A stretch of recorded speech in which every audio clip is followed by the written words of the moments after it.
ಹೆಸರು ಲೋಕೇಶ್ ಅಂತ. ನಮ್ಮ ತಾತನ ಕಾಲದಿಂದ ಪುರಾತನ ಕಾಲದಿಂದ ಈ ದೇವರಿಗೆ ದೃಷ್ಟಿ ಪೂಜೆ ಮಾಡೋದು, ದೇವರ ವಿಗ್ರಹಗಳು ಮಾಡೋದು ನಮ್ಮ ಕುಲ ಕಸಬಾಗಿದೆ.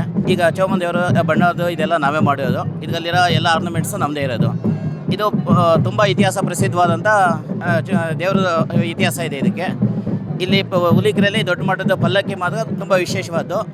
ಇದು ರಾಜಕಾಲದಿಂದ ಬಂದಿರೋಂಥ ಪಲ್ಲಕ್ಕಿ. ಇವತ್ತಿಗೂ ಕೂಡ ಅದರಲ್ಲಿ ಒಂದು ನೂಲು ಕೂಡ ಚೇಂಜ್ ಮಾಡಿಲ್ಲ. ಅವತ್ತಿನಿಂದ ಅದೇ ದಾರ ಮತ್ತು ಇದರಲ್ಲೆಲ್ಲದೂ ಅದೇ ಇದೆ. ಯಾವುದೋ ಮರ ಏನೂ ಮುಟ್ಸಿಲ್ಲ. ಪ್ರತಿಯೊಂದು ಕೂಡ ರಾಜಕಾಲದಿಂದ 36ನೇ ಇಸ್ವಿಯಿಂದನೂ ಅದೇ ಇದರಲ್ಲೇ ನಡ್ಕೊಂಡ್ಬಂದಿರೋದು. ಬೇರೆ ಏನೂ ಚೇಂಜ್ ಮಾಡಿಲ್ಲ. ದೇವ್ರದ್ದು ಬಣ್ಣ ಹಾಕೋದು ವಿಶೇಷವಾದಂಥ ರೀತಿಯಲ್ಲಿ ಆಗುವಂಥದ್ದು. ಇದಕ್ಕೆ ದೇವ್ರದ ಶಕ್ತಿನೆಲ್ಲ ಒಂದು ಕಳಸಕ್ಕೆ ಅವಗಾಹನೆ ಮಾಡಿಬಿಟ್ಟು ಅನಂತರ ಅದಕ್ಕೆ ಶಕ್ತಿ ತುಂಬೋದು.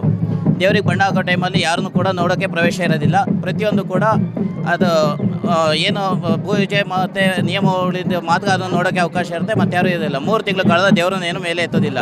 ಆ ರೀತಿ ಇದು ಮಾಡಿಕೊಂಡು ತುಂಬ ಸ್ವಚ್ಛತೆಯಾಗಿ ಯಾರಿಗೂ ಕಾಣಿಸ್ದಂಗೆ ಮಾತ್ರ ರೆಡಿ ಮಾಡ್ತಾರೆ. 10ರಿಂದ 15 ವರ್ಷದ ಒಮ್ಮೆ ಮಾತ್ರ ಬಣ್ಣ ಹಾಕೋದು. ಪ್ರತಿ ವರ್ಷಕ್ಕೆಲ್ಲ ಬಣ್ಣ ಹಾಕೋದಿಲ್ಲ. 15 ವರ್ಷಕ್ಕೆ ಮಾತ್ರ ಬಣ್ಣ ಹಾಕೋದು. ಅದೇ ಬಣ್ಣದಲ್ಲೇ ಇರುತ್ತೆ ಯಾವಾಗಲೂ. ಬಣ್ಣ ಹಾಕಿಸ್ಬೇಕಾದ್ರೆ ಗುರುಗಳ ಆಶೀರ್ವಾದ ಮುಖಾಂತರನೇ ಎಲ್ಲದೂ ಕೆಲಸ ನಡೆಯುತ್ತಿಲ್ಲ. ಇಲ್ಲಿ ಯಾವುದೇ ಒಂದು ಊರು ಗ್ರಾಮದ ಕೆಲಸ ನಡೆದ್ರೆ ದೇವ್ರ ಕೆಲಸ ಎಲ್ಲರೂ ಪ್ರತಿಯೊಂದು ನಮ್ಮ ಗುರುಗಳ ಅನುಮತಿ ಮೇಲೆ ನಡೆಯೋದು. ಬೇರೆ ಯಾರು ಯಾವುದೇ ಜ್ಯೋತಿಷದವರು ಇಲ್ಲಿ ಏನೂ ಕೇಳೋದಿಲ್ಲ. ಗುರುಗಳದೇ ಅಂತಿಮ ನಿರ್ಧಾರ ಆಗಿರುತ್ತೆ. ಗುರುಗಳು ಮಾತ್ರ ನಡೆಯೋದು. ಗುರುಗಳು ಹೇಳಿರೋ ಮಾತ್ರ ಚೌಮನ್ ದೇವರಿಗೆ ಬಣ್ಣ ಹಾಕ್ಸೋದು ಎಲ್ಲ ಪ್ರತಿಯೊಂದು ಇರುತ್ತೆ. ಇಲ್ಲ ಗುರುಗಳು ಅನುಮತಿ ಇಲ್ಲ ಅಂದರೆ ಬಣ್ಣ ಹಾಕ್ಸೋದೆಲ್ಲ ನಿಲ್ಲಿಸ್ತಾರೆ. ಅದು ಏನೇ ಒಂದು ಡ್ಯಾಮೇಜ್ ಇರಲಿ, ಒಂದು ಇದಿರಲಿ, ಗುರುಗಳ ಅನುಮತಿ ಮೇರೆಗೆ ಬಣ್ಣ ಹಾಕೋಕ್ಕಾಗತ್ತೆ. ಆಮೇಲೆ ಇಲ್ಲಿ ಬಣ್ಣ ಹಾಕ್ಸೋದು ಅರ್ಗಿನ ಬಣ್ಣ ಅಂತ. ಇದು ತುಂಬ ವಿಶೇಷವಾದಂಥ ಇದಾಗಿರುತ್ತೆ. ಎಲ್ಲ ದೇವ್ರುಗಳಿಗೆ ಆಯಿಲ್ ಪೇಂಟ್ ಹಚ್ಚೋದು ಆ ಥರದ್ದೇನಿಲ್ಲ. ಇದು ಅರ್ಗಿನ ಬಣ್ಣ ಅಂತ ತುಂಬ ಈಟಲ್ಲಿ ಮಾಡೋಂಥ ಕೆಲಸ ಇದು.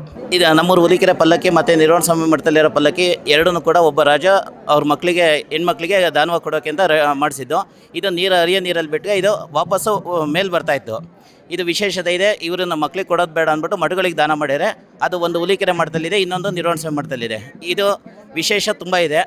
ಧಾರ್ಮಿಕ ಕೆಲಸಗಳಿಗೆ ಮಾತ್ರ ಇದನ್ನು ಉಪಯೋಗಿಸ್ಕೊತಾರೆ. ಯಾರು ಕೂಡ ಸ್ವಚ್ಛತೆ ಇಲ್ಲದೆ ಹತ್ರಕ್ಕೆ ಹೋಗೋದಿಲ್ಲ.